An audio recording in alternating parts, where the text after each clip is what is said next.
Welcome to the ID10T podcast, number 942. This episode is brought to you by Dollar Shave Club. If the first thing that pops into your head is an affordable shave that is amazing, then get ready for this, Jonah Ray, who's sitting in on the intro. And who has a famously shorn face. You scruffy motherfucker. Dollar Shave Club gives you everything you need to look, smell, and feel your best. Shampoo, body wash, toothpaste, and of course, the best razors you could possibly get. I mean, an amazing high-quality shave every morning is waiting for you from Dollar Shave Club's executive razor. But the true hero of any morning routine is their Dr. Carver's Shave Butter. This actually helps the razor glide gently across your skin, and if your skin is sensitive, like a baby's bottom, like my entire face, then Can you say the name of the butter real quick, but do it in an old-timey, like, Smucker's ad? Dr. Carver's Shave Butter. Here comes some Dr. Carver's Shaving Butter. It sounds more Holmesy that way. It does. Yeah, okay. So I'll make sure and do it then. Yeah, so in the end, when I reference it again. On the day, I'll do it again. Anyway, they're going to deliver everything to you. That means no more trips to the store, wandering the aisles hunting for razors, sniffing shampoos in the aisle to see if they're going to smell good on you. And then you have to, wait in line at the cashier, scan, bag, bring your own bags these days because we can't harm the environment. So, for a mind-blowing experience, join Dollar Shave Club today. And for just $5, you're going to get free shipping. You're going to get a 6-blade executive razor plus trial sizes of old-timey shave butter, body cleanser, and... I was ready for it, and it still delighted me. You know what? And this next one, the name of this next thing, I'm going to do in like a 30s gangster voice because it sounds like a Dick Tracy villain. Can't wait. Okay, so shave butter, body cleanser, and one wipe Charlie's. Then keep the blades coming for a few bucks more a month. Get yours at dollarshaveclub.com/ID10T. That's dollarshaveclub.com/ID10T. Katie Levine has the cork board. I do. Robin Joyce writes, Fourth Wall Stage Company is a nonprofit community theater group in Worcester, Massachusetts, and they wrote how to pronounce that for me because I'm a dumb Californian. Worcestershire. That I started in 2010. We are partnering with the Worcester Historical Museum next month to present a production of Blue Yonder by Kate Aspengren for their Women's History Project. It's a series of monologues about the careers of 12 mesmerizing and sometimes eccentric women. Performances are March 22nd through the 31st at the museum. You can find more info and get tickets at fourthwallstagecompany.org, and that's the number 4. Also, the Lagunitas Brewing Company in Petaluma, California is hosting Pints for Paws this Thursday, March 22nd at 5:30 p.m. It's a night of beer, tacos, prizes, music, fun, and more, and all the proceeds benefit Sonoma County Wildlife Rescue. It's family friendly. Admission is $25 for adults, $10 for kids, and that ticket price includes dinner. To find out more info to buy admission in advance, visit scwr.brownpapertickets.com, and tickets will also be available at the door. I will only allow an alcohol thing because it's a pet thing. When she said I started to bristle at that. I'm like, are you promoting a beer thing but it's on also, my show? It's for Sonoma, which needs a lot of help. So that's why it's so that... And the pause. And I'll allow it. And it's kid-friendly. But you better watch yourself, counselor. I got something for your cork board. Yeah. April, I got something for your cork board. April 27th and 8th, I will be performing a few shows at the North Bar in Chicago. I'm calling it the Festival of Me, where I'll be doing a stand-up early show on Friday. And late show, I'll be riffing with some local movie riffers out there in Chicago. And then on Saturday, I'll do another stand-up set, and then I'll be doing a live Jonah Radio. Cash and Neil are flying out. Fantastic. I'll be doing a live Jonah Radio at the North Bar in Chicago, April 27th and 28th. Yeah, and then the first week of April, I'll be at Comedy Works in Denver, and the last week in April, I'll be at Comedy on State in Madison, Wisconsin. We're going to be real close to each other. Super close. Please get warm in that region of the country. Please don't hold on to winter at the end of April. I beg of you. My thin California skin cannot handle your elements. You know what you need? What? I need some old-timey. I need to smear some shaving butter all on my pelt. You're not using it right. You're not... Hey, it seems like the shave butter is the first thing to go. Captain Jack's taint liniment. Make your taint as smooth as a taint. All right. This episode is Mr. John Boyega, who was fantastic. probably the most enlightened 26-year-old person I've ever met in my entire life. He's so well-adjusted and smart, and He's 26. He's just turned 26. But he looks like a man. He does look like, and he talks Neither like of a us. man. No, Neither of us look like men. He's well beyond us by a lot. By a lot, looks-wise and emotionally and philosophically, he's just Well, he's Moses. and Finn. He's also Finn, yeah. But he is in Pacific Rim Uprising, which is in theaters Friday, March 23rd. Also one of the producers on this film. But maybe he was in a Star Wars movie or two. Yeah. But And Attack the Block. Yeah. Or just the one. Yes. Just the one. Attack the Block. Just the one Attack the Block. It's time to attack the block again. Yes. Attack the blocks. Attack the blocks. Re-attack the block. Yes.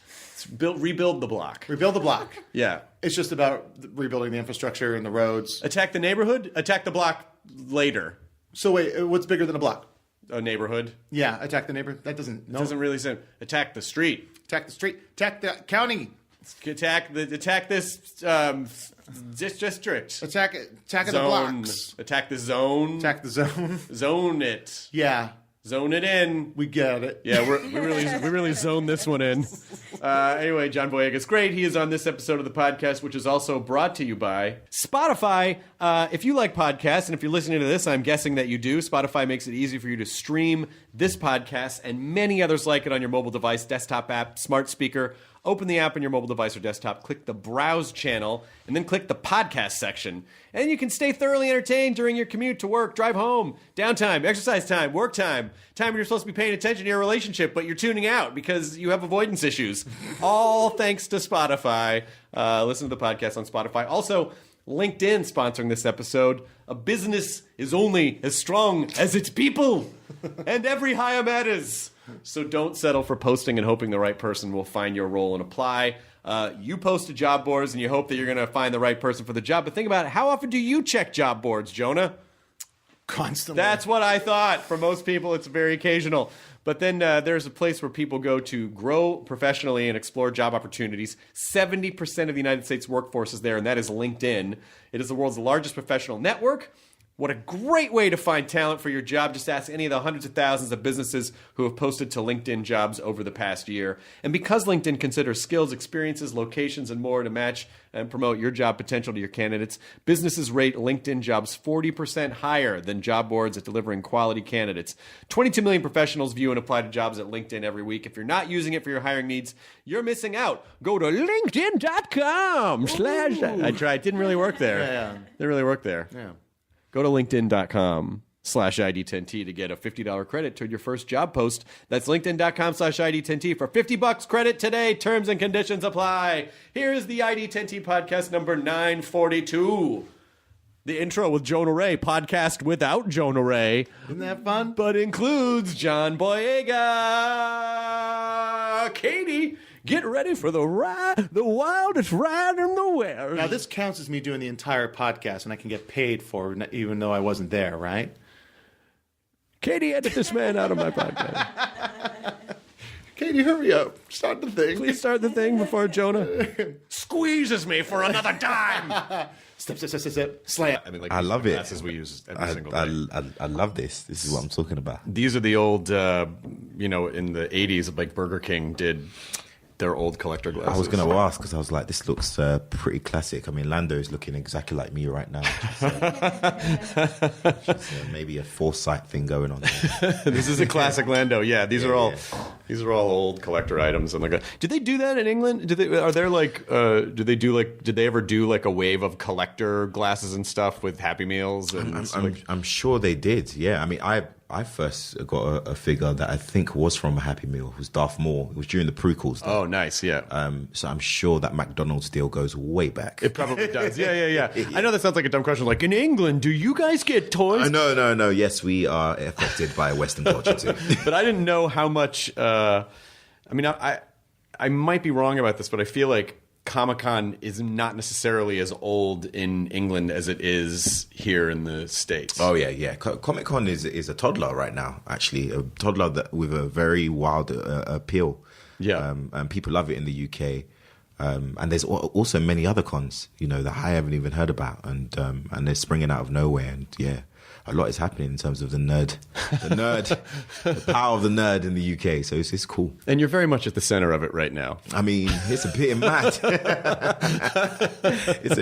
Well, I'm very much involved in the sci-fi world right now. But Attack the Block was such a great movie. And was that when you did that movie? Did you feel like, oh, this is sort of I like this genre, or did those just keep presenting themselves to you? No, I mean, it actually goes way back. Before that, I mean, as a kid, I just loved sci-fi. I loved larger than life movies that kind of forced me to imagine, and to rethink this physical world that I just gotten so used to. Movies was an escape for me. So when I would think of my acting career and the kind of roles I wanted to do, I would always be excited by just the superhero, sci-fi-esque kind of films. And so being a part of it now, I'm just like, yes, exactly what I wanted to do. And I love other genres too. I mean, I have to take a hiatus on sci-fi, right? For a bit to allow time for other stuff. But sci-fi was that one baby I wanted to build out first. Where did you grow up specifically? Southeast Peckham. Okay. Yeah. And C15, stand up. Someone out there did. I have to just, rep the postcode. And was acting a thing that you always thought you wanted to do, or did you fall into it? I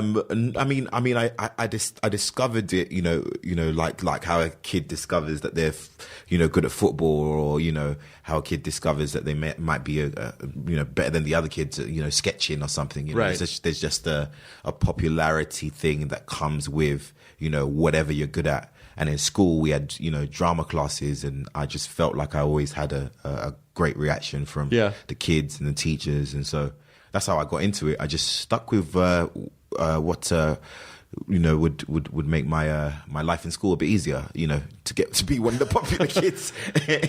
But what's the audition process? I mean, like if you're a teenager and do you think like, oh, well, I need to go kind of settle in London where all the auditions are? And no, I mean, I was born and raised in London. I didn't know about how the career works. I mean, at first I was just doing it as, as part of enjoyment. It's only when I joined theatre school. Yeah. It was more about training. It wasn't even about how the business works, auditions, it was about training. It was about, contemporary dance, ballet, tap, speech exams, Shakespeare. It was just that. Are they snobby are they snobby but secretly all want to be in movies, or like, well, it's not the theater? I mean, we just didn't know about about being in movies. We were kids. It was just theater. It was fun. We got to dance and sing and be in these shows, and people would really, really like them. Yeah.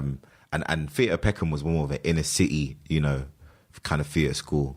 And it wasn't too far from my estate. So it was just, it was a good place to go to, have some fun with some other kids, perform and go home. Yeah. The business part, didn't call just yet.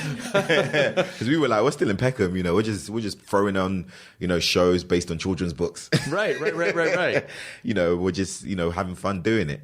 But the business part is, I always wonder, it's always interesting to find out how people, because obviously the acting part, you love doing. Yeah. But the business part actually occupies more of your time, I think. Yeah. And so was there a learning curve for you with that, and trying to, with each film going, oh, I guess you got to worry about this, and you got to do this, and you got to do this. Was any of that fun? I mean, I'm a business savvy person. I used to sell some of the best candy in school for a great rate. I'm better than say. I mean, sometimes I'd even put a tax rebate on that. Oh, very good. So you're a good salesman. You're a good salesman. But I've always just had an open mind to the business side of the industry, because I think obviously we love to enjoy. We are artistic people who want to perform, but at the same time, gotta have that roof. Yeah, exactly. You gotta have me a house like yours, mate. Like I'm looking around right now. I'm like, okay, yes, mate. We all want to be financially stable, and so that comes into it naturally. But then there's a learning curve in terms of like, now you have an attorney and representatives, and you have to learn what they do, and right. And then now you're the CEO of your own career. Absolutely, you're the boss of your life. So you have to almost switch up. Yeah, that's a really great way to put it too, especially for people who are any kind of artistic endeavor, but thinking of yourself as the CEO of your own thing. Because I think a lot of people just go, "Oh, I'm an actor, so I'll just audition." And like, "Oh, you got to do a lot more than that." Yeah, it's a lot more than that, and it depends, what you're aiming for. I mean, some actors come into the industry who are just appreciative to get a job on a day-to-day basis. Right. There isn't necessarily any kind of pinpoint on what they want the audience to feel creatively. Right. As it concerns them or their career, they just are happy with working, and that's fine. But I came from the mentality with a specific goal, a specific appeal, and to want to be a part of an interesting time, because I just knew there weren't people like me out there just yet. And back home in England, we only had a few people like Idris and like Adrian Lester who were over in the States, getting high profile roles. So that changes the way that you approach things, and so you have to be much more open to the business, because as we say, when the Americans call, man, they're about their business, mate. You can't just be like, look, I want to do indies all the time, okay? They'll be like, hell no. It's kind of funny because I think there's only one show that I work on that actually airs over in the UK, but I always think like, man, it'd be so great to be known in England, because especially your stand-up circuit over there is incredible, because you basically just stand-ups there can just tour a landmass the size of California over and over again. Oh yeah, and that's what they do, and it's ultimately genius. But the fact is, for many of us, that it's a small little island and a small little industry for film and TV. Yeah, and so when you're done, you do a few roles and you're like, okay, all right, I think I'm have to get on a plane and go to that place they call Hollywood. See what I want there. How many upstairs downstairs period pieces? I know. I mean, how many upstairs downstairs period pieces can I do? But you want more, and creatively, America has much more to offer, man. You guys have a better buffet menu. We do have we do have a nice buffet, and I mean that both actually, literally, as a buffet. Yes, and also in the entertainment business, buffet is quite expensive as well. Man, it's great. But I thought it was really interesting that your production company actually co-produced Uprising with Legendary. Yeah, so that is a nice, strong planting a flag in the ground in terms of your business and in terms of your production business. So. Yes. When did you create this production company, and what's the history behind it, and how's it going so far? I created Upper Room Entertainment in 2015, and it was a little while after The Force Awakens had released, and it was because I was always intrigued when I started going to drama school, and I was with my agent Femi Ogans, who's been with me from the start. I was always intrigued as to how everything worked in film. Working on Attack the Block, I didn't necessarily have a book that told me exactly this is how film works. It was meeting several different people, and I would notice, Naira Park, who also produced Shaun of the Dead and Hot Fuzz. She would come to set and creatively she would just be involved in the choices, and then she'd be on her phone sorting and figuring things out. And I'd look at that and go, you know what, that looks pretty cool what they're doing there. I guess this is how you get to be a part of the birth of an idea, and you get to creatively be one of the minds behind a concept, and that for me has always intrigued me. So I founded Upper Room at the right time after Star Wars, when I felt I had enough leverage to walk into rooms and say, well, creatively I like to expand it and I like to collaborate with the industry, and so I put it up and got a team together and said, who wants to be an Avenger? Sorry, man. You got to say that when you say put a team together. You do, yeah. You have to say that. You can't just say you're going to put a team together. No one's going to fault you for saying that. Everyone, they would have thought it if you hadn't said it. I'm kind of pissed that I didn't have an eye patch, but you know what? Close to it. So I founded it, and I just wanted to be a part of telling stories, to be a part of the development of movies, and to be a part of the casting process, to somewhat collaborate with directing previs and, influence the CGI, work on schedule, I want to be a part of all of that. Well, it's also not, that part is also not only creatively fulfilling, but it's just smart because you, as an actor, you just don't know. Yeah. And so much of your life is controlled by factors that don't necessarily involve you. Yeah. That feels very scary. Yeah. I don't know how people just do that and don't freak out. I mean, it's true, and it develops you also. I mean, being a producer, you get a bird's eye view on the whole system. I mean, you are involved in the early days of writing to the late days of marketing ideas. You're involved in all of that, and your opinion matters, and your point of view matters. I don't feel like there's rocket science to kind of knowing, how a movie is going to do. I mean, it's dependent on your artistic integrity, and dependent on just how you feel, what you've experienced, what you've enjoyed. Sure. And then we take a risk with these films. Is you as the audience decides, it's the fans that made Star Wars legendary, not necessarily only the creative minds. I mean, Right. there's a transfer of energy and art between us, the performance, and then evidently the audience. And I've always loved cracking that code, and you crack that code more as a producer than you would do as an actor. Absolutely. But did you have to learn how, or are you still learning how to take off the producer hat and put on the performer hat and get out of your head? Performing is just obviously been with me longer. My first wife, right? We have a connection. We're good. The kids are all right. You know what I mean? But producing comes in, and yes, there's more to get used to. But what makes it easier to just take off one hat and put on the other is that acting is just such a specific group. It's such a specific department in this whole process that I just can't get the two twisted. I mean, I guess what happens when they come close is when you're on set and you do a scene and you're like, yeah, I don't think that was the one. You go back and watch yourself. And what I like to do is, when I'm referencing to myself to my production team, is reference myself as a third person. How's John doing today? I'm like, I don't think I believe Jake in this tape. so I think we should we should switch that up and go for one more. And they play along with it. It's just a great way of me just separating the two, because you have to be honest with yourself, But are you too judgmental? I mean, like, no, you have to do that. That's a very fine line and a difficult one, because sometimes people are too in their own heads, and they might focus on something that is, whatever their own insecurity is, right, and being able to remove themselves from that. But my notes are based on continuous communication with the production team, and and obviously fundamentally with Stephen Knight, our director.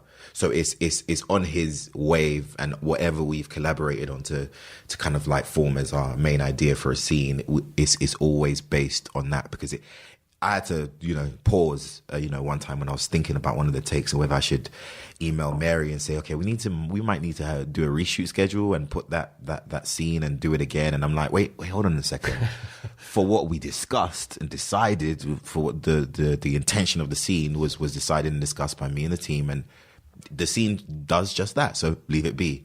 So you still have moments where you need to pull yourself back as a performer, but I think I'm getting better and better. That's good. Yeah, and you mentioned something before about Star Wars, that universe, of course, being driven a lot by the fans, and it, to me, because I have friends who've directed Star Wars movies and friends now who've been in Star Wars movies, and to me, if anyone ever said, "Hey, do you want to be a part of Star Wars?" Of course, the kid in me would go, absolutely. But then the other part would go, I don't know, man. That's a rough one, because it's, it's very personal to people, and people are not always kind, and I don't know if I have the mettle to really be able to handle it. Did you expect... It's like, even like George Lucas, like, he creates this thing and then it's really not his anymore. And now it's literally not his, but creatively it kind of wasn't his after a bit too. Were you okay with that, or did that surprise you, or how did you adjust? I just think a part of the process of creating a film is letting it go.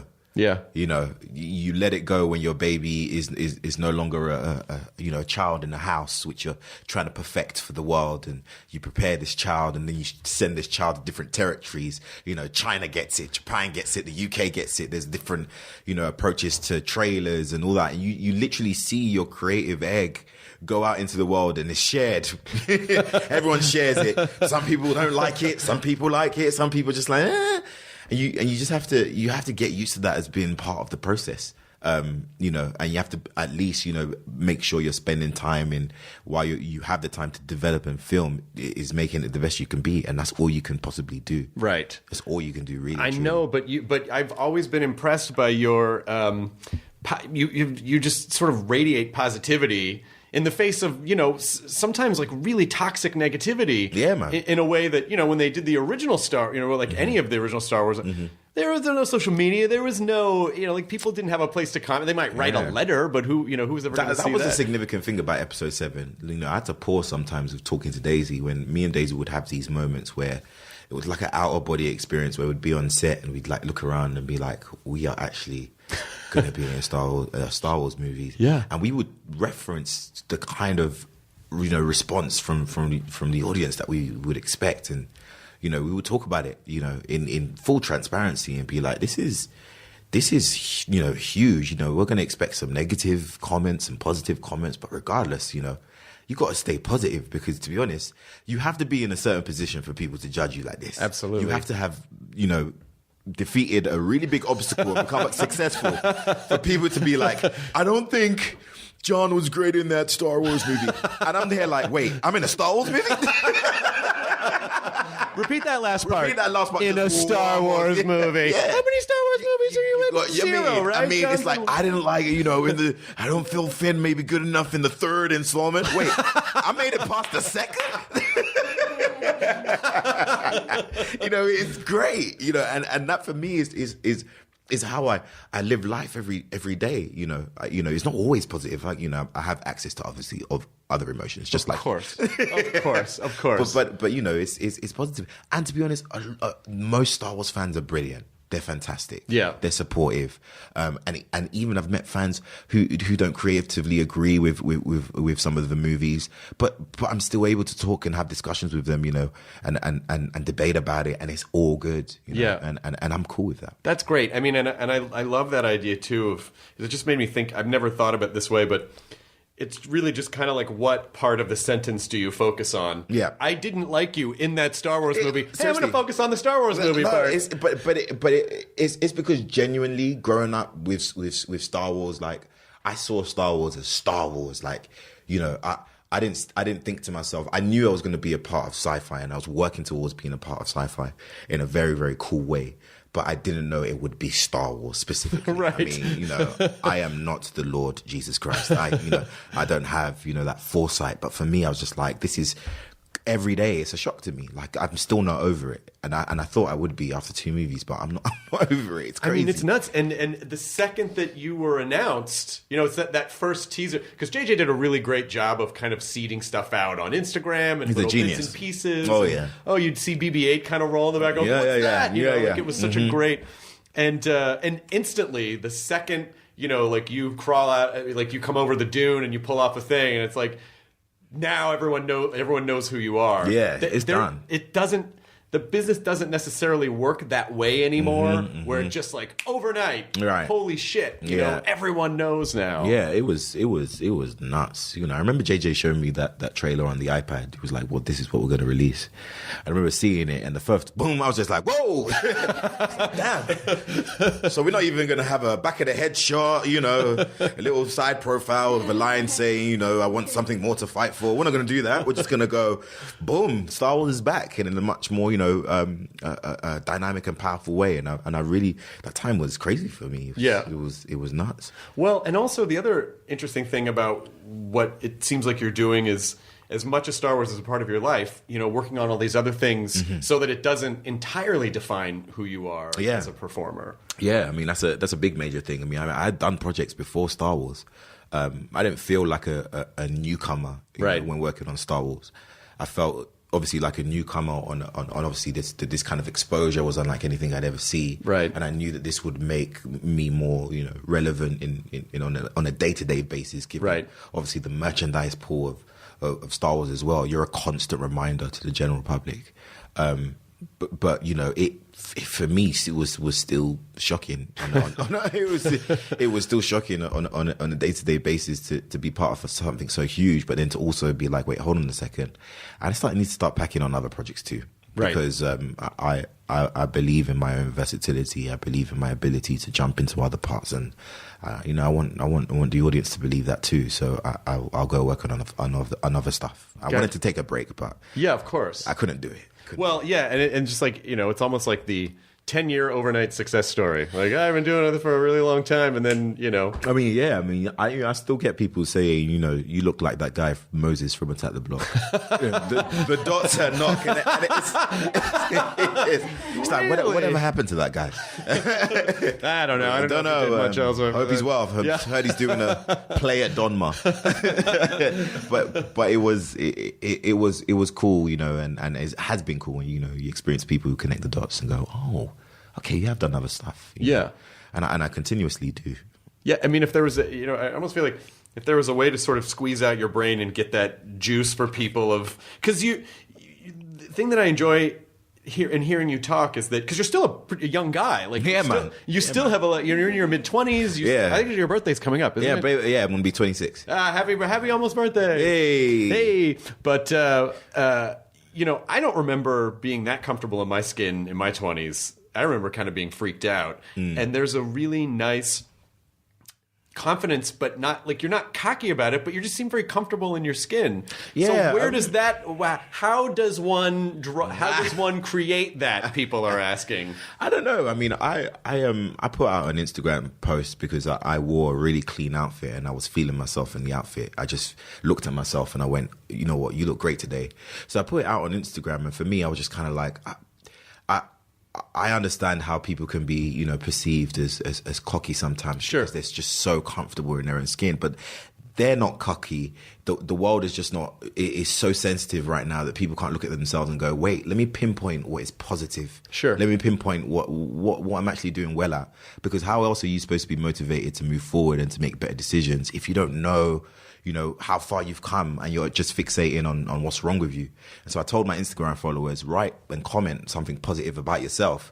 And it started off real people having cold feet, like I have a nice approach to things. And then you see them comment again and just go, my smile is brilliant. Yeah. I really like, and I love that, being comfortable in your own skin is, it kind of defeats a lot of future anxiety you might see coming your way, given that as human beings, we are all forced to step out of our circumstance eventually as adults to go for our jobs, to go for our livelihood and all that kind of stuff. And so for me, I like, being comfortable in my own skin, but it's not, meant to upset you. Of course. I'm just comfortable in my skin. Right. And I would love for you to feel that way about you too. And so that's something for me that has been a mentality, and I grew up around, growing up in the theatre and growing up around kids who, were doing ballet and contemporary, and that wasn't our background. Like, we was the chill kids, so we were just like, why you got me doing pirouettes, man?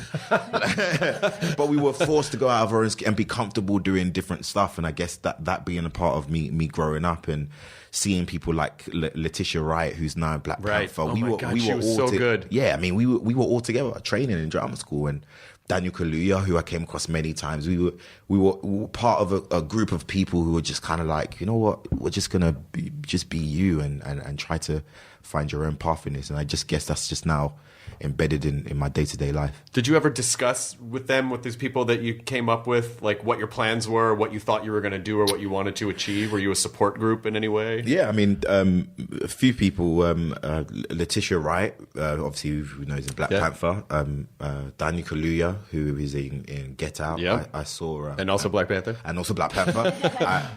I met Daniel when he was doing a show called Sucker Punch. Uh-huh. He was playing a young boxer, and he done a whole monologue while doing a double unders with a skipping rope, and it was intense, and it was raw, and it was real, and I spoke to him. I waited for him at the stage door, and we discussed the future, where we're going, what we have planned, and it was a nice discussion to have, to gain motivation from someone who's also aiming for the same type of thing. And then with Letitia, we used to speak extensively, because after school we would walk to the McDonald's in Dawston, all of us kids, we would kind of meet up there and talk about the future. And, we all spoke about wanting to be part of feature films, and imagine, this exploding and going into talking about our very existence being a part of these roles and what it would be like. And, it just feels like a movement now, everyone's just getting theirs and it feels good. Yeah, that is great. And especially because you'll always, even if you kind of lose touch with people, because everyone gets busy, but then you'll kind of reconnect in places, and it'll never. It's mad. I remember seeing Michael B. Jordan in the hallway. We were both auditioning for this HBO show, and I remember seeing Michael B. there. And I remember seeing Amel Amin there. Amel Amin, who played Albie in Maze Runner, he was also there. So you're constantly crossing paths with people who are. You look at them and you're like, they're working towards the same goal, and they're putting in the work the same way you are. And personally for me, seeing people like that was always a constant motivation. I was just like, wow, it's not only me, so I've got to make sure I'm on point, and I take this as seriously as they are. It's just inspirational. It's contagious, and it's nice to know that there's room for. It's not just like there's room for everyone to succeed. Yeah, there is. I mean, and there is a competitive element. There is. But it's what you feed into. I always say jealousy is wasted time. You could have used that time being motivated. Use someone else's success to motivate yourself and create your own. Right. So I always believe that, because I just feel jealousy just strings out the whole process. Yeah. And afterwards, you realize, wait a second. Oh yeah, I can do it too in my own ways. Like, what was the point of all of that? Right. So seeing those guys coming up was just a great strength, and then now to see everybody being established and reaching the goals that they said and mentioned, for me it's a crazy life experience. Yeah, and the jealousy part again is sort of like focusing on the wrong part of the sentence. It's like, come on, like, man. Hey, that other person's doing well. Maybe that should motivate you to work hard. Yeah. And also try to achieve something. Yeah. There's something, there's no doubt that it can make you automatically feel a type of way. And as human beings, sometimes that just happens. Yeah. But it's what you do and how you harness that energy, I feel. Yeah. And that, it's sort of building off that idea, is when you say to your Instagram followers, like, hey, what's something positive about yourself? I think people should really understand that even if you're a positive person, that doesn't mean that you feel 100% all day, every day. Everyone feels shitty at times. Yeah. Everyone feels, but it's just figuring out, I think, how to navigate that. Yeah. And try to, push through it or work around it. There are make harsh it work days, for you. man. Success and all that kind of stuff, is not glossy. There's your human life is still very much there, saying, now you got some things to learn. And just because your finances on point doesn't mean now you become, better than anybody else, or for some reason your maturity levels or what you have to learn now is fulfilled. No, you still go through your process. Right. And so what, as you're entering your 26th year. Oh, yes. Very seasoned now. Very above, yes. He's an elderly gentleman of 26. How do you, like, what are you working on personally that you feel like, now that I'm going to be 26, these are some of the areas that I want to improve or work on or get better at doing? I think for me is, communication is one, big thing I'd love to improve. Because listening is so much. It's just a big part of also knowing how to learning how to communicate, and going into producing more, being at the forefront of these discussions that happen, behind the scenes. I feel like communication and also listening has to get amped up, because I wouldn't want to wait, to be juggling several projects for me to then get things twisted. And in my head, I'm communicating the wrong things and all that. So for me, that's just one thing. And then it helps with your personal life too. So why not? Helps you become a better friend. Yeah. Helps. I'm a brother. I'm an uncle. Do you know what I mean? So it's those things that I feel like, improving that can also benefit you on the career basis. God, you must be the coolest uncle. No, I'm dope. I mean, he doesn't see it. I don't know what's wrong with him. I do not know what's wrong with him. So this guy, and I call him a guy because my nephew's 2 years old. But sure. But he is also 75. He's an old man. Got it. He's the type to kind of shake your hand and peacefully trot along and walk away. He was at the Star Wars Last Jedi premiere and was more fixated on the audience and the crowd. Sure. Than he was on the whole experience. I don't understand that kid, and I'm working with him every day. Every day. On his terms, of course. I mean, he loves a good Finn action figure. I mean, he thinks we're two different people. I'm trying to blur the lines. Yeah. Not working. Nope. Not working. Give him in like a couple years. What's going to be fun is, and I hope you're around when it happens, is when he finally connects. Like, oh wait a minute. Oh yeah, That guy's that guy. Oh yeah, that guy who hangs out in my house. Wait a minute. Yeah, he doesn't know now. You know, I'm Uncle Don, and Finn is Finn, and Finn is fun. Uncle Don boring. But someday you'll learn, kid. Come on. Do you have are there role models or mentors to you, or are there people whose careers you go, that's kind of everything that they're doing? That's kind of something that is interesting to me. I mean, I was motivated by so many people at so many different times, and I feel like I was motivated at those times for specific reasons. You know, sometimes you're at a stage, and so your mind, you notice certain things more, and you gain some motivation from that. From the UK, it starts off with people like Noel Clarke, you know, who is basically, you know, for me, like one of the first Avengers. You know, the guy that came in and shone a cinematic light on the lifestyle in inner city London. You know, and I feel like, you know, movies that he did like Kidulthood and Adulthood that he directed paved the way for movies like Attack the Block. You know, and Attack the Block, you know, gaining recognition in the States and coming over here. I met various, you know, other people in which I was always inspired by. Idris Elba is someone I'm inspired by, and it's also my colleagues. You know, Daniel Kaluuya, Letitia Wright, Malachi Kirby, Damson Idris. You know, these are all actors who I'm just like inspired by on a day-to-day basis, you know, because I see, you know, my story in their story because there's so much similarities and we come from the same background. And every day for me, you know, I learn from what they do and what they say. That's fantastic. And what's great is that you have access to these people too. Yeah. So you don't have to, you know, you could just call up and go, hey, how do you do this? Or how do you know? I mean, it's great. It's incredible to see and to watch. It's incredible. I can't even believe I'm a part of it, you know. So what other because then we'll talk about Uprising in a sec, but what are some other things that you're working on or things that you're excited about at the moment, other types of roles or other types of production opportunities? What's exciting is, you know, with producing something like this gives you the opportunity to now produce things you're not in. Right, yes. Which is strange. Yeah. And I'm working with something with Femi Oguns, my producing partner, and also with Big Talk. Okay. We can't say what it is, but Big Talk, of course, done Attack the Block. So we're working on something real special, and you know, it takes from British culture and growing up, our various experiences kind of like splattered out onto the paper. And we're working with a phenomenal guy called Sebastian Teal, who has been an online director for a while, but does so much cultural dynamic stuff, especially growing up in London. You know his comedy sketches, you know his pieces that he does, and so working on that is exciting. And then, you know, I've got a writer's period in April. I go away to my secret location and you know, I write and create because I've got a deadline for the next slate of things to do. You know, there's some familiar names. Can't say them now, but names you're familiar with. And we're brainstorming and working on stuff, and I can't believe I can get to sit in the same room with them and just, you know, collaborate and creatively go, okay, cool.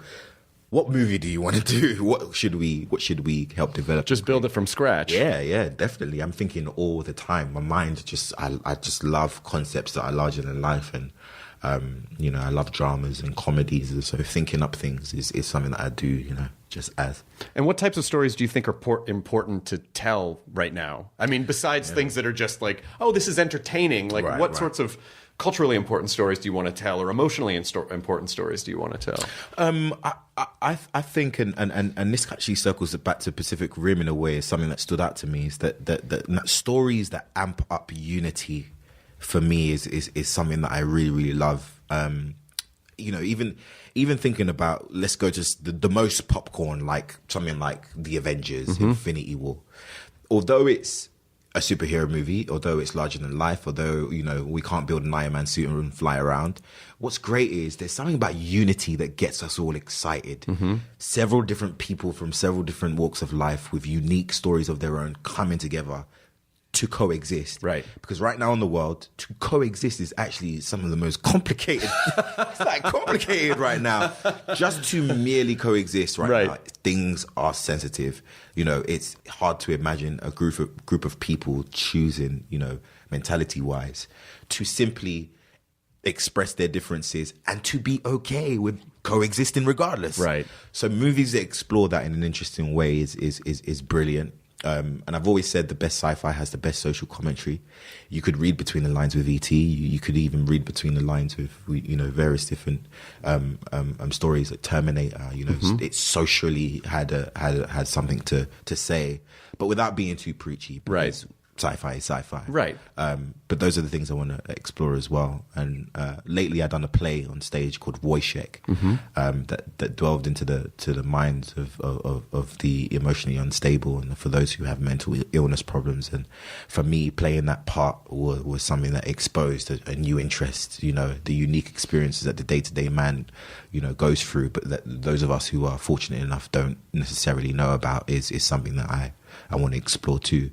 Oh, that's great. I mean, it seems that your life is almost that it's almost a burden. How many choices? I mean, it just seems because when you can kind of do, you know, when from more or less you can kind of do what you want. I mean, that can be also kind of daunting because, like, oh my God, what do I do and how do I make the right choice? And, you know, especially the more successful people get, sometimes they get more scared or they get afraid to take risks or they get superstitious or whatever. And I mean, so there's lots of that and I feel like those feelings are sometimes valid, you know, and it's for you to go through your process, feel the fear and then defeat it because, you know, we all want to artistically get and, you know, be a part of, you know, bigger and better stuff. Right. But you can't help but be motivated by what's going on around you. You know, we just recently got Get Out, you know, by Jordan Peele, which explores obviously these race issues in a way that I've never seen before. Right. And so, you know, you're seeing people around you take risks, but still gain, you know, commercial success. And, you know, you tap into the masses of human beings around the world, of people that are good and are good with differences and are willing to explore your movie. And, you know, you have to defeat your own fear to be a part of that regardless. You know, there's something about taking the risk, and it's what you're going to have to do anyway, because who knows what movie is going to be great and what movies people are going to be like, yeah, nah, we don't like it. Right. So you have to just understand it's a risk. Right. It is what it is. Yeah. And, you know, I think there are many great lessons to take away from Get Out because it really, for so many different reasons, innovated, a certain type of storytelling in terms of like a horror thriller, in terms of the cultural statement. But then also, I think the really important lesson to take away for people is, you know, don't copy what Jordan did on the surface. No. Copy the fact that he had a very specific personal story to tell. And he told it simply and beautifully. Yeah.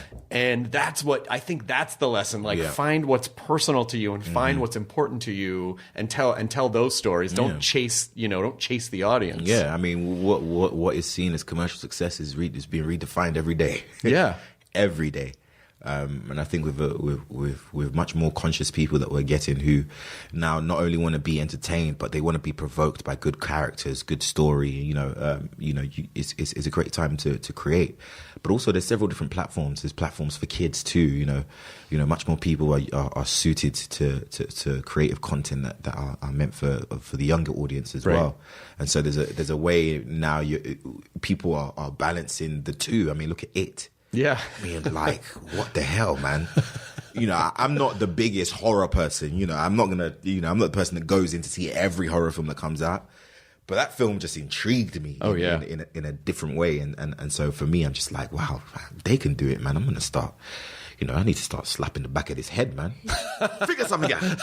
Figure something out. Figure it out, John. Figure it out. Figure it out. You got to figure it out. Figure it out now. Figure it. But with Uprising, just for people who maybe, because I'm sure a lot of people saw Pacific Rim, but this is, can you just kind of explain where in the timeline we are with the Pacific Rim story. Yeah. So obviously the first Pacific Rim ended with Stacker Pentecost and Riley closing the breach, and so we thought that the kaiju couldn't come back. We are 10 years from the first movie, but we pick up with Stacker Pentecost's son, who previously had been living in the shadows of his father. Now he is the prodigal son that never came back, and so we catch up on his life, and he is just a little bit of a bad boy, stealing high class Jaeger tech, duping those who cross his path, and he lives in half a mansion. And it's about his rise to being a hero, but also specifically him having to lead a younger generation of Jaeger pilots to glory. And there's a new threat. The kaiju have come back in a very specific way. Okay. Far more intelligent, far more strategic, and they just want to just destroy us. And it's time. It's a story about the young generation, standing up against an obstacle that's bigger than themselves. I'm so glad we were at a time period where, I watched all the, I watched a lot of the, like, Ultraman. I watched a lot of the Godzilla movies, Mothra, Gamera. And so, as charming as those were, I am kind of glad that we're at a place where it's it's sometimes fun to watch a guy in a rubber suit stomp on a model city. It is. But, we are so, how close were you in the production of this film to it's got to look like this, and the CG's got to be this, and then the practical effects have to be this? Were you that involved? I jumped on that. I jumped on that big time. I found myself, after rapping on set, and at the end of the day, I'd go straight into the visual effects world, and we would have back-to-back meetings about this big fight that we were supposed to have in this city. It was deep. You had to be strategic. The roads had to make sense. This was like real stuff. And obviously, we would shoot interior shots for the compods, where obviously we had the actors inside the robot head, which was built on hydraulics. And so we had the physical element, up and going, but the outside world was still putting together. So I just made sure I stayed on top of it by obviously having a copy of pre-visuals every day, to then relate back to Stephen and the other guys to make sure that what happens inside the compod adds up and matches up. Because my emphasis was that I want to feel like the world outside merges with what's going on inside. I don't want the audience to ever feel like, nah, man, these guys are in the sound studio, man. They ain't in no Tokyo. I did not want that comment, and so that meant, specific, shots that we had planned, and some of you see in the trailer, when the two pilots have the whip behind them outside, you see the kaiju stand up, ready to fight, and you merge those two. I want it to be seamless. And so obviously that meant, raising the ideas with the technology that we can use in the movie, having this kind of like hologramic effect inside the compod, even when, a kaiju gets physical with a Jaeger, you see the pilots physically holding a hologramic kaiju in their hands. It's just a way of merging that. So yeah, visual effects for me, I had to stay on top of. And then obviously, now we're making a Pacific Rim where the fights are in the daylight. Right. No rain for you, boys. There ain't no hiding. There's no rain, no smog. It's a brave move. It's a very bold move. I remember one of the shots that was so problematic to me was the merge of this mega kaiju, which we've seen in the trailers. Yeah. When these little critters come out and merge these kaiju to create this mega beast. And I was just kind of like, guys, we need some smoke or something. Or all we're looking at is like some weird mating process of the kaiju that doesn't really... it's looking to me, there's threesome going on here, man. We need to sci-fi this up. Yeah. I need more sparks, more smoke, and just to get much more of an atmosphere. And I enjoyed being a part of that process. You talk like a director. It feels like that's not out of the question at some point. I don't know, man. I have a respect for what they do. And at the point where, I can tap into an actor's ego and just gain a credit when it's, secretly a DP that's doing all the work, I won't touch it unless I'm worthy, man. It's one of those Thor things. When I'm worthy of the hammer. You're gonna lift the hammer. Yeah, maybe, but for now, with directing specifically, I come as a student. For now, but it definitely feels like at a certain point you're gonna go, God, I think I need to try this. I think I need to try this. It's like to get you said that was like that was almost like a new flavor of a drink. It's like I just gotta need to try this one. I need to donate 2 years of my life to trying this thing. But what they do is just mad. I mean, even JJ. I'd look at JJ sometimes and be inspired by the stuff he do. You never notice it, but creatively always having to kind of decide and being the leader on set. Even your energy as a human being is what could possibly dictate the energy of your crew. Sure. Also, is a huge responsibility. So yeah. I don't take that lightly. Yeah, and you forget too that whoever the lead cast is and whoever the director is and who the producers are, I mean, that creates a cascading effect that sets the tone. Oh, yeah. For everyone and the production. And if they're kind of dicks, then that filters down. But if they're positive, even when they probably don't feel like being positive all the time, yeah, that's so important. Yeah, it's important to the life of the project. Yeah. I mean, the collaboration and the best kind of collaboration, you create magic. You do. Yeah. Do you have a good sense of how you work at this point in terms of like, okay, I can work for 90 minutes, I can write for 90 minutes, but then I need to take a break, or I need to write for 5 straight hours, or I'm not creative if I do this? Like, do you kind of have a sense of how you best create? I mean, I know with each story, it motivates a different thing. So when I'm writing things that are much more grounded in reality, or if it's something based on a specific person, the element of research starts to obviously have much more precedence. Like it's research and then emotionally trying to get to yourself to really understand and gain a lot more perspective before writing characters is something that I don't take lightly. I mean, sometimes the prepping stage of a concept will go over by 2.5 weeks because I'm too scared to write and put my pen to paper to write an official Bible, to say, okay, cool, this is the concept, here's the world. But when you're dealing with grounded stories, you're having to tiptoe, amongst reality. But when I'm writing something like sci-fi or within the realm of superheroes, I find my imagination can fly. But it's about adapting it to the specific format. When it's film, you're trimming constantly. But also my emphasis on making a layered world. You start to consider things you before you won't consider. Right. You're making characters, but now you want to create the world that they're in. And it depends on the concept. But I have a project now in which I have to consider the way in which a government in that alternate universe would work. How traffic would work, what kind of intoxications are around in the atmosphere in that kind of world or in that kind of planet. You're building literally a universe in your head, and that approach is also different. So it really does vary. I mean, it sounds like you have just folders of projects. It's annoying. It's annoying. But I mean, the greatest thing was that. I've gotten to a point now where they aren't. It isn't sharp voices in my head. They aren't dreams keeping me awake. You know what I mean? Right. I've put them and been able to sort them out in a way it makes sense. They're on paper, and then you can sort and know which one is appropriate for the time and which one to push forward, which one to still develop, who to get. Because sometimes I don't have time to write everything. Right. Co-writers, co-producers, and I'm not looking for everybody that's established.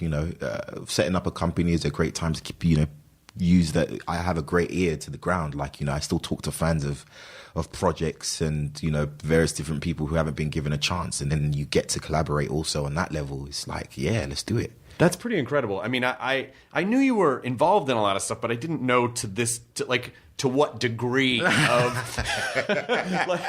to what degree of this creative carnival that's happening in your head with all this stuff. When you've been around J.J. Abrams and you've met Steven Spielberg and you've sat with Kathy Kennedy, you've heard these great minds discuss and collaborate on ideas that they eventually bring to you. Like, this starts off as ideas and then becomes physical. Like, it's magic to me. It's like creative freedom that I'm like, I have to be a part of. So I'm just exploring the several different avenues of creativity as much as I can. What types of things did you learn from Spielberg and Kathleen?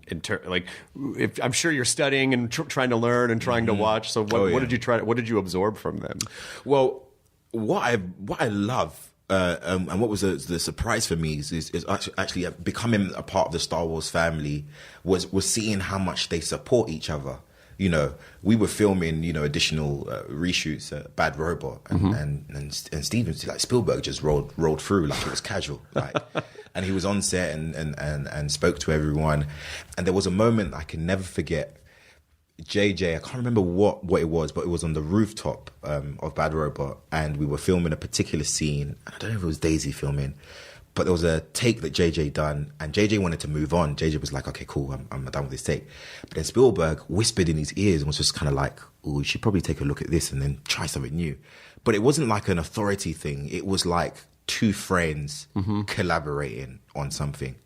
And I noticed that, and that bloody inspired me, because I was just like, then also, if you look back in the history, you know, about JJ and you see how his life actually connected with Spielberg, you're like, of course, you don't have to wait until someone else is established to collaborate with them. Right. You don't have to wait. You know, you don't have to do that. You know, it's sometimes about an energy, about the same type of passion to be able to get better and do something more that can motivate you to create. And then obviously finding out that, you know, apparently Kathy was a personal assistant to George Lucas before, and you're like, wait a second, now I'm getting it. You know, there's something magical in this unity and in identifying the same kind of creative passion in someone else. And I was just like, okay, cool, I'm inspired. That's great. And I like that the unity message came back around. But I also, as we're kind of wrapping this up, what is something right now that you are particularly excited or joyful about? And it doesn't have to be anything that's you specific. It should be something in the world. It can be anything you want. Like what is there anything that you feel particularly positive and excited and hopeful about? I would say the young generation. I'm just like, you know, going back home to the UK and seeing everyone fighting for, you know, a better life and better circumstances and making themselves uncomfortable in order to hopefully gain something better. We're not noticing, but we're seeing a generation that are achieving things way before their time. And it makes me much more optimistic about the future, because adults messing up real bad. We ruin everything. I mean, I don't know where it changes, but you lot, we need your guidance, of course, to let us know. Yeah, but where it all switches out. I'm gonna tell you though, in a couple of days, that birthday hits, and all of a sudden, I know, all of a sudden, I'm one of you. You're one of us. So that's why I'm trying to spread the message on this podcast, because after this, I will become one of them. This will be like the last. I know. Oh, he was still, and then it all changed. It all bloody freaking Mid-March, changed. it all changed. But I'm excited about what a lot of young people are doing. I've been granted like the opportunity to meet them, especially on the press tours that I'm doing. Right. We're now engaging with young people who are heading, you know, creative content, and they still do stuff for YouTube or whatever. But I'm just seeing a whole bunch of young people kind of, you know, trailblazing, making their own path. And you know, social media comes with a lot of negativity, but on the positive side, you know, you're exposed to the kind of stuff that is going on, and you'll find that a lot of people have done that because they're inspired from what they saw on Star Wars. You know, a whole bunch of people are inspired seeing Daisy Ridley, seeing Oscar Isaacs, and you know, to see how inspiration actually works. You know, seeing that there is a much more spiritually engaging side to this Hollywood stuff. It makes me feel like I have much more purpose than just obviously getting money. By the way, I mean, I love to get some money. Yeah, money's good. Yeah. Nothing wrong with that. No. Nothing wrong with getting paid. Whoa. Getting paid's okay. It's okay. Getting paid's okay. But to have that other side, you know, just because of my upbringing and what's important, I'm excited about that. Excellent. I mean, it's been such a joy to talk to you, and I'm so excited. Now, you know, now when I see you and stuff, now I'm even more in the back of my mind, be like, I'm rooting for that guy. Oh, thank you. I want all these projects to come to fruition, but also I think it is vital that more people like you exist as role models to sort of fight. I mean, the more that you talk about positivity and overcoming, anxiety and overcoming everything to really focus and create and be comfortable in your skin, I really do think that young generation you were talking about needs to see that. And so I really am excited. I hope you get the opportunity to speak at length more, because I think it is inspiring to people. And honestly, a big shout out to the nerd community, to the sci-fi community. No, seriously, because I meet you guys on a day-to-day basis, and sometimes I can't stop and speak. And the level of understanding I get, people are much more, caring, and I've been exposed to way more great people than I have been to the other side of this. Good. And sometimes we give the dark side too much of a voice. Of course. The light rises. That's right. It does. Don't give in to your So hate. thank you guys. Yeah, thanks, John. It was so nice to see you. And remember, focus on the right part of the sentence. Yeah, that's just the level one basics of positivity. Focus on the right part of the sentence. And, of course, enjoy your burrito. Oh, man. Thank you, All right. mate. Thanks, John. ID10T scanning complete. Enjoy your burrito.